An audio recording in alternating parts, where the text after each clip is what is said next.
18 জুলাই একটি তারিখ যা শুধু ক্যালেন্ডারের একটি দিন নয়, 24-এর ইতিহাসে এক রক্তাক্ত স্মৃতি। মীর মুগ্ধের পানি লাগবে পানি আর ফারহান ফাইয়াজের স্বপ্ন দুটোই থেমে যায় গুলির শব্দে।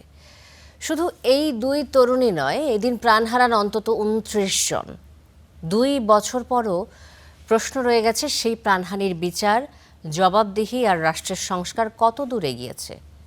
স্বপ্ন কি পূরণ হয়েছে?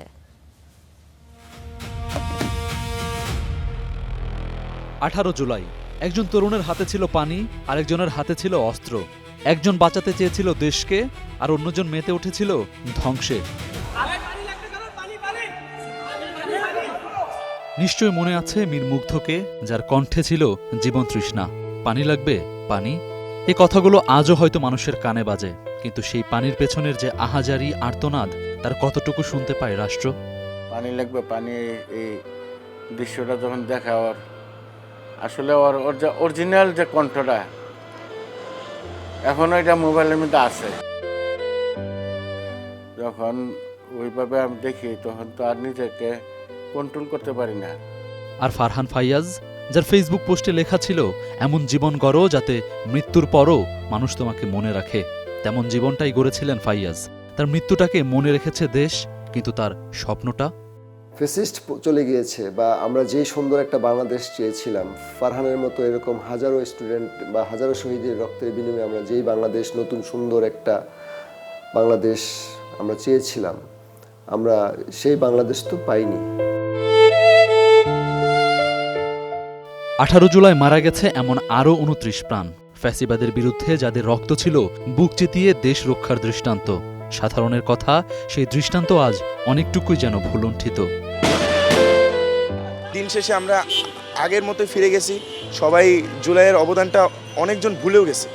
সেই কারণে আমরা যে এক্সপেকটেশনটা রাখছিলাম বা যেই ভাইয়েরা আমাদের জন্য এত ত্যাগ করলো, সেটা আমরা পাইনি। একটি দিন সকালে উত্তেজনা, দুপুরে সংঘর্ষ, বিকেলে গুলি, সন্ধ্যায় মৃত্যু, আর রাতে কমপ্লিট শাটডাউন। মাত্র কয়েক ঘন্টার ব্যবধানে বদলে যায় একটি দেশের স্বাভাবিক জীবন। থেমে যায় সব, থমকে যায় মানুষ। আমরা 2 বোনের পরে আমার একটা ভাই হয়েছে, আমার অনেক কষ্টের বাচ্চা।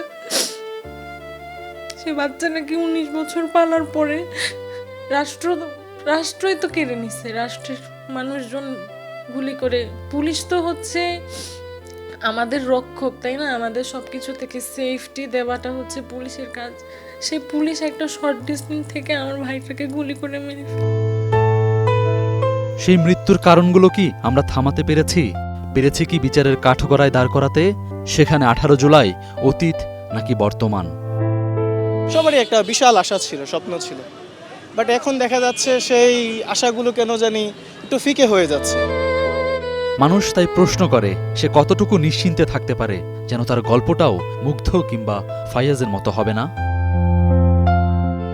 আহমেদ রবি, স্টার নিউজ, ঢাকা।